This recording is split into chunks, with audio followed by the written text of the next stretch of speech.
So good morning, Vanessa and Ian. How are you? Good morning. Very well, thank you. Yeah, all good at the moment. Thank you, Lamia. Great. Well, thank you for joining us from your house sit, I believe, near York today in England. Yes, just north of York. Yeah, Well, we just wonderful. arrived here a couple of days ago, so we're just settling in.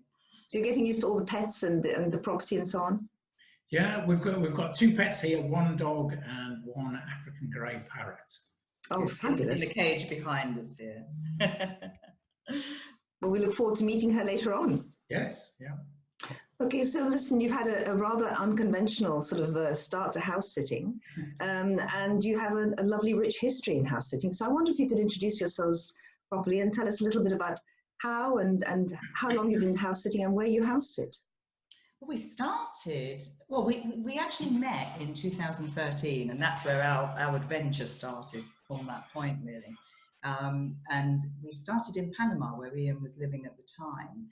And we slowly got into house sitting over the year, and we've been sort of working our way up to full time, which happened after 2 years, I think. So since 2015, we've been house sitting full time all over the world. So which countries have we been to now? So we've been Australia, the States, obviously the UK. We've Fiji, Mexico, yeah, Botswana, yeah. Barbados. Yeah, the Caribbean. It just sort of keeps expanding. The world keeps expanding.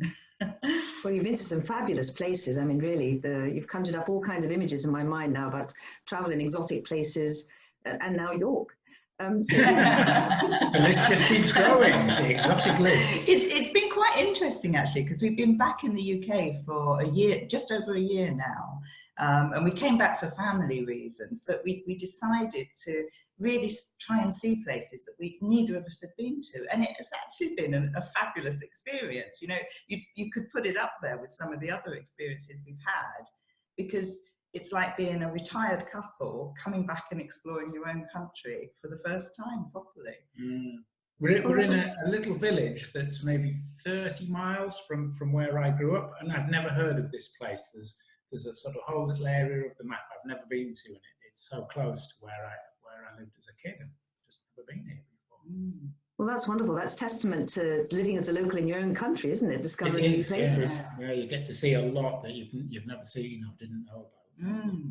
Yeah. Well, I know from talking before that you've had a fairly unconventional start as a couple.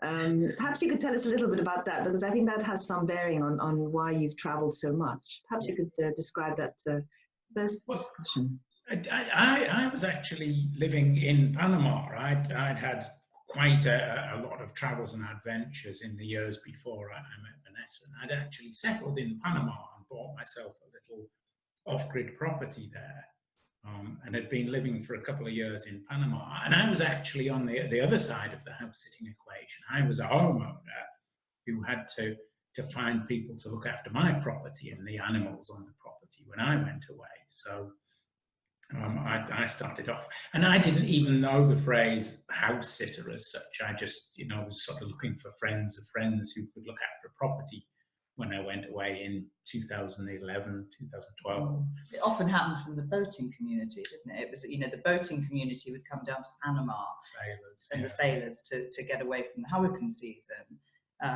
And then they would like a bit of sort of land time. So you'd often use them. So it was while away on one of my trips away, and had a sailing family looking after the island, that I was passing back through London.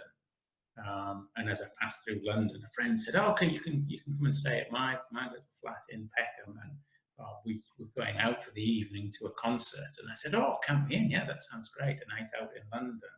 And yeah, I'd just come to the end of a long relationship, and I'd got a job in London, and I was staying there in the week. So I used to rent a room there in the week and then go back to my home in Wales at the weekend. And Kim rang me up and she said, "I've got this guy coming through at the weekend. He's really interesting, got a really interesting backstory." And she said, "We're going out to a concert. Are you going to come back? Come along with us?" So it was a bit like a blind date, really. It wasn't even meant to be a date, was it? It was just making up numbers for people going to a concert. But we ended up all going to a concert, and we just hit it off. You know, it was one of those things where I wasn't actually sure. You know, I read up a little bit about Ian and his adventures and thought, oh gosh, he's a bit too adventurous for me, and I'm not sure we're going to have anything in common. We had so much travel and adventure, and ways of thinking, ways of looking at the world, what we wanted from the future as well. I think we both got to that point of, you know, we're really assessing our lives now as well, and what do we want to do with the rest of our lives. And we sat up till about 3 a.m, much to Kim's disgust. I think it was like, oh, are they ever going to go to bed?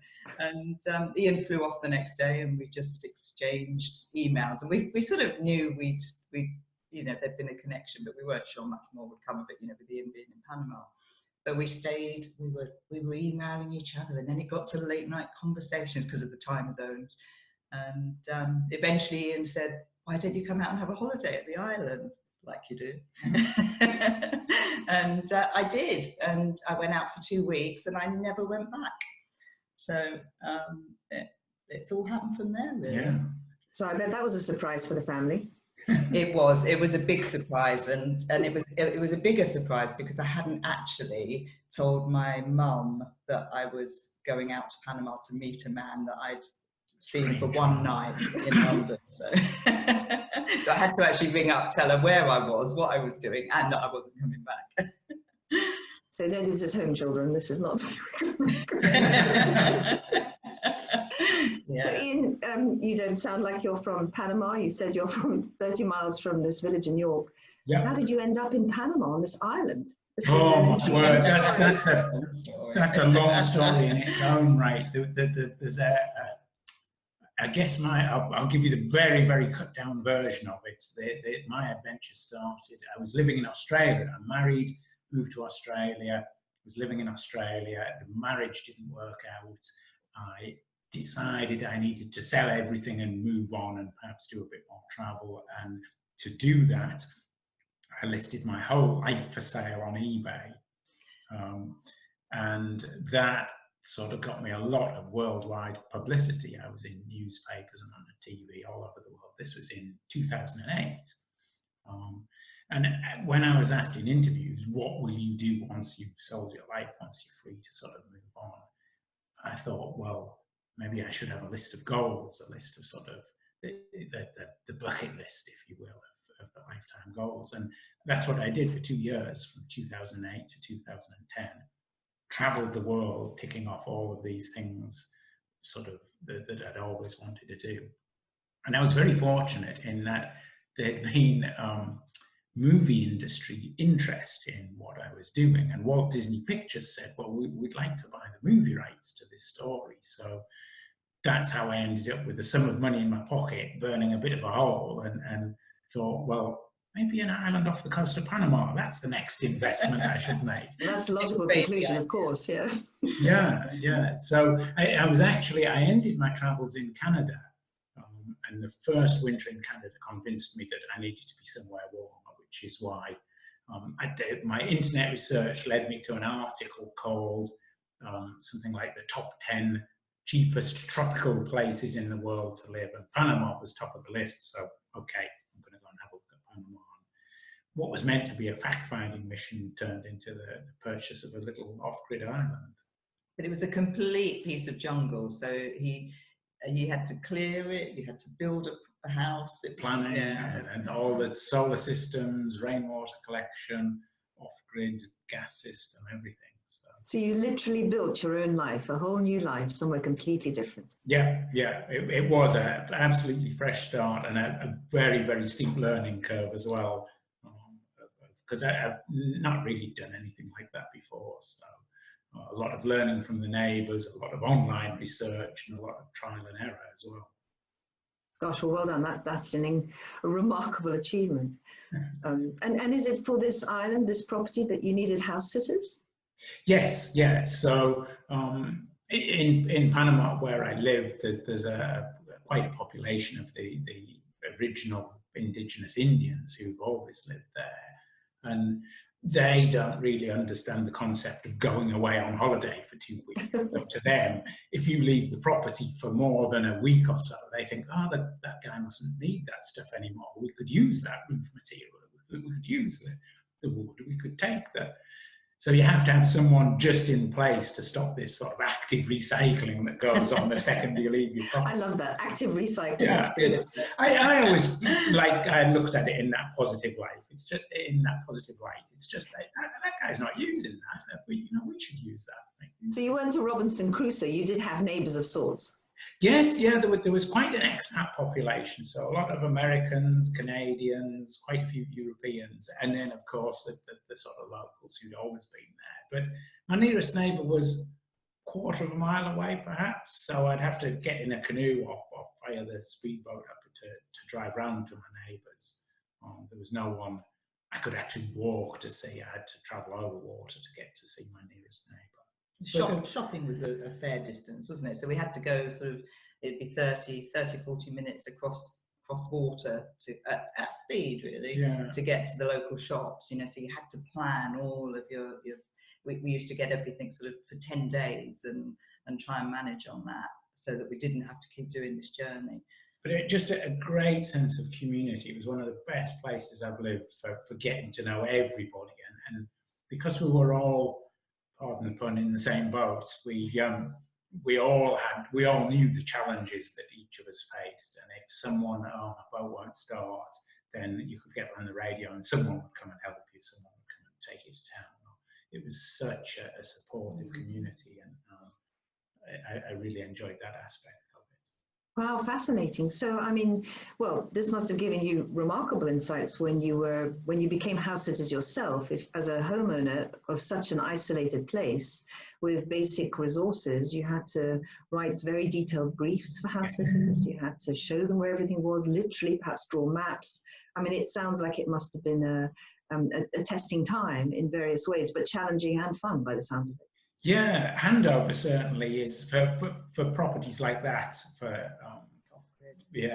Both sides of the equation. It's good to have a much longer handover, as you say, to draw maps. Don't run over this reef here. Make sure you know the bearing to find your way to town, and then all of the systems of the house, the solar system and the batteries and the maintenance of all of those systems, and then the animals and the routines of the animals. I had a dog who was chief of island security, and I had 10 chickens as well. So it was looking after the chickens and making sure they were put away at night so that they didn't run into trouble overnight. So the whole sort of handover takes quite a while, and you do have to be confident as a homeowner that the house sitter really does understand everything, and that you're not going to come back to a set of ruined batteries or have no water by the time you get back, or all 10 chickens have been taken by something while you've been away. It's been great for learning off-grid skills, though, and that when we first started house sitting, it was almost always an off-grid property, because as soon as we put on our profile that we had these particular skills and that Ian had built a property off-grid, we were snapped up, and people would be writing to us saying, well, please come and look after our property because we just can't find anyone with all of those skills. And I think now more and more people are living off-grid, so it's not so difficult. It's a good skill set as well, because it transfers well to sort of our adventures in between house sitting when we did some sailing. Then the whole understanding of battery systems and electrical systems really sort of helps in that. And I'm sure if we ever do the camper van thing, it's the same thing. It's the same sort of systems, just in a small house. Smaller scale, yeah. Well, you certainly haven't let the grass grow under your feet over the last decade. That's the way to live life, really. And I've always lived life. My sort of belief is that it is meant to be an adventure, and we're not meant to let the grass grow under our feet. So I think one of the things that we've always felt as well is that house sitting is part of a lifestyle. So our lifestyle comprises house sitting, but it comprises travel, and we try and keep those separate. So when we're house sitting, we see that as our sort of, I suppose, our work time, really, so that So here, for example, we're in York and it's lovely, and we'll go into York and we'll see some of the local sites, but we won't be travelling off for, you know, a long day, but, you know, the pets are more important. But in between our sits, that's when we can have our adventures, and that's what we plan for, you know. So we'll think, right, what are we going to do next year? What, you know, one year we went off to Cuba for a month. Last year we did our sailing adventure. So we always try and have something that's going to give us a new skill, or you know, one might be learning a language, you know, getting our Spanish better. And it just keeps life interesting and stimulating. And I think that's the thing I've seen with house sitting. It just keeps you stimulated the whole time. It's always something new.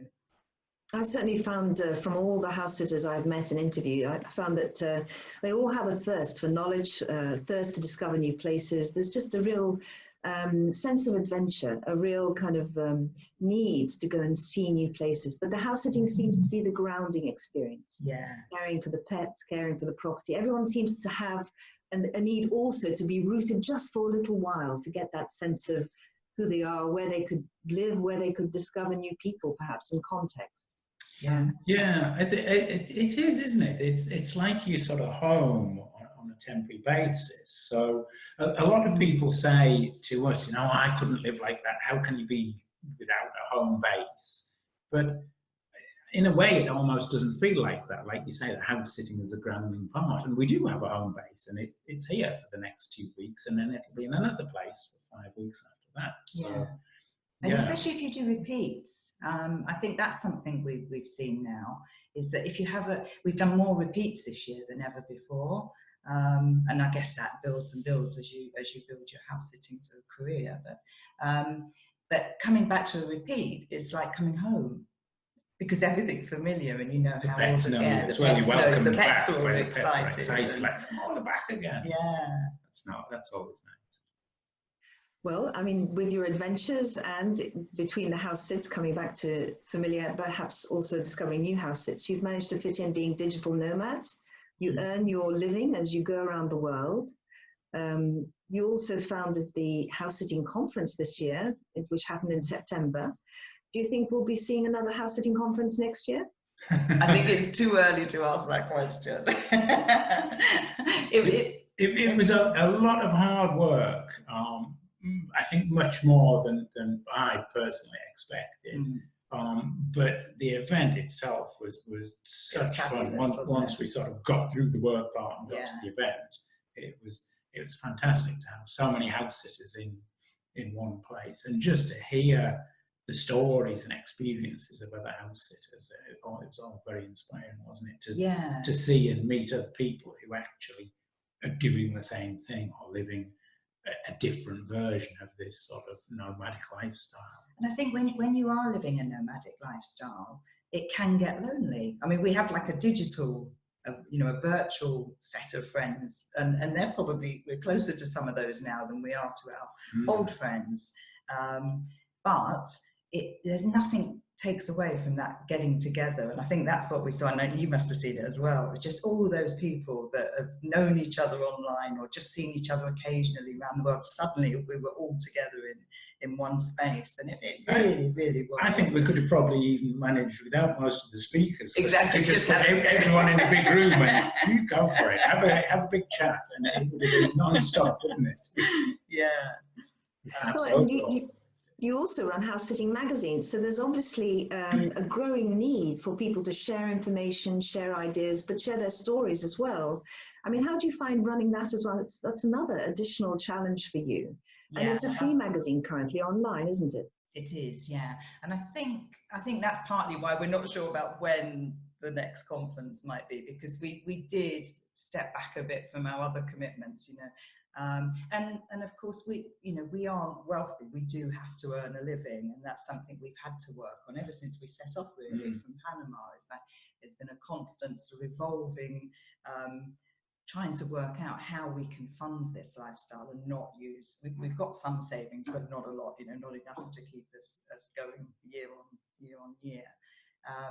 So when we were offered the magazine, that felt like a perfect purchase, really, wasn't it? It was something that we could invest in, that we could take forward, and we both had an interest in, and it was something we were passionate about. So, you know, writing about house sitting and getting people to come and write for us as well. It's just kept that sort of inspiration going, I think, for other people as well. So yeah, that takes time, and we also run the Facebook group, and I suppose we sometimes say we work more now than we did before. we used to, but it's different. It's before very the different. magazine, we used to do a bit of teaching online. So right. we were English teachers, and that's a job where you sort of turn up, you do your hour's work, and that's it. It's finished. You do your quick reviews of the students, and it's over. But something like the magazine, it's such a sort of open-ended work schedule that it's hard to draw a line between where work starts and work ends. And because it's global as well, so you're across lots of different timelines. So it's hard to set your boundaries for work when you're dealing with people all over the world.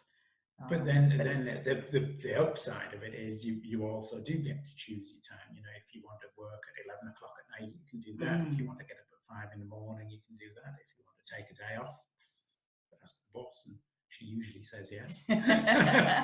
And we tend to work around nice days. So, for instance, it's a lovely day today, and we know we don't get many of those in the UK in winter. So today we'll go off for the day, and you know, work will happen tonight or tomorrow morning. So what I've loved is it's an evolving way of work. It's like, in some ways, it feels like all of us digital nomads and nomadic living people that are retiring in this way, we're pioneering a new way of living that nobody's done before, really. You know, it's a huge.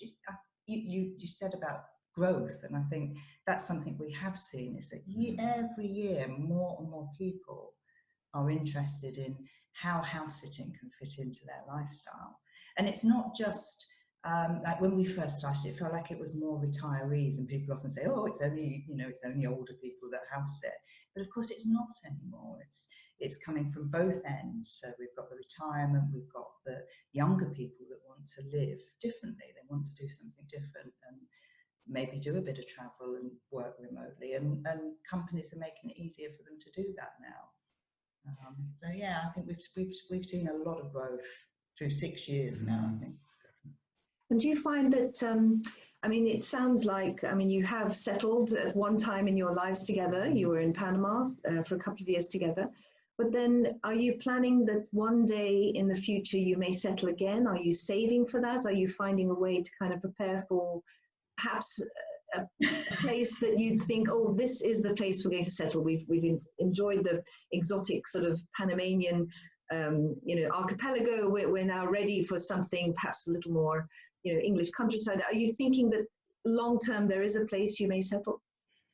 I can't see that happening not within the foreseeable future. Vanessa tends to look in property shop windows a lot more than I do. I love property though, and I love renovating properties. And I find wherever we go, I find Vanessa like this, 27,000. But for me personally, I know myself, when I was on the island, at the time you think, this is great, I could stay here forever. And then 2 years later, you're thinking, oh, I've sort of overcome all the challenges now. And for me, I like that challenge of the new, the change and something new to figure out. And when that's done, you sort of sit around and think, I can read my book for so long, but what's next? So I imagine if we bought a property, by the time it got renovated and decorated, I'd be ready to, let's list it and go on the road again. So I don't know. I hope we're still doing this when we get into our 80s. I can't see us settling. We're thinking next year of getting a camper van or converting a van so that we can mix a bit of van life and house sitting. So maybe spend some time in Europe and just travel around and do house sits and a bit of traveling in between. So that's the next adventure. So Ian always needs a project, really. So his next project will be to buy a van and get that sorted. Under the guidance of the oversight committee, of course. Absolutely. Well, everyone needs a style council. Actually, we find that's increasingly popular. We have actually 3 active house sitters and house sitting couples right now who have camper vans, and they go wherever they want. It just gives them that extra cushion. They don't feel the need to book a hotel for the day or 2 in between, but also it means they can go and discover somewhere anytime they want between house sits. So it does give you that extra bit of freedom, doesn't it? It does, and you can, like you say, it's the way we do it at the moment. It's 1 or 2 nights in a hotel to sort of try and fill the gaps. But with a van, that could be 1 or 2 weeks to fill the gaps, and go and experience a different area, go and have a sort of holiday between the house sits. It's interesting. I mean, we have found when we came back to England, and we thought, it would be harder to get lots of sits, back to back. But in fact, it hasn't been difficult at all, because there are so many opportunities now in the UK. Do you find that in Britain it's becoming a more readily understood concept? People understand what house sitting entails. They understand the collaborative exchange of services. Do you think that it's becoming a more familiar landscape? I think so. Yeah, I think yes and no. I think it's certainly that there's more awareness of it, but I think one of the most important things as well is to make sure that the understanding of the responsibility side of it comes through. And I think that's where people like yourselves and the other platforms and the magazine too need to. It's so often sold as free accommodation, or make your travel money go further, and that's not what it's all about. There's the responsibilities and the animals and everything else that goes with it. I have let the bird out. Speaking of which, he is Is the bird going to make an entrance? I'm not sure if she's going to. Oh, come on in. Come and have a look. Oh, no, I don't think she's actually going to come into this. She's going to. She might come round the front, but we'll see if she walks round the front. I think you're right. We certainly feel at HouseSit Match our duty is to share the importance of best practice and understand what best practice looks like. It's not just a collaboration, but it's also wanting to leave the house in the best possible condition, and the pets happy and warm and well fed, and just feeling comfortable with you as the visitor, but also the homeowners wanting to welcome the house sitters as guests, so that it's a mutual exchange. The parrot seems to want to collaborate here for a minute. Yeah, I think we'll leave. I thought she might come round the front, but I don't think she will. Okay. Well, listen, thank you so much. Thank you so much. Just one last question, if I may. So having been homeowners and, of course, full-time house sitters for some time now, have you got any top tips for people interested in house sitting but haven't yet taken the plunge? I think for a house sitter, I would say start by actually trying to or by house sitting locally, and for somebody maybe that you know. So that's what we did. We just asked all our neighbours in Panama and said, does anyone want to go away for a long weekend? We'll look after your pets and your property. And it really gave us the opportunity to one, to make sure that it was going to be right for us, but also it starts to build up your references. So I think references are going to get more and more important. So I think getting that under your belt is a really good way to get started. From a homeowner, you've got some. I think from the homeowner side, it just really sort of, it is, you are getting someone to look after your most valuable assets, your pets and your home. That doing the due diligence is the most important thing, to check up that you are absolutely happy with the person who's going to come and look after your treasured possessions. I think, rather than just saying, "Oh, we'll just pick a house sitter," pick someone who really sort of is going to fit well with you. Yeah, good match. Woo! She's come round the front. Birds are not like dogs and cats. Never act with pets and children. Exactly.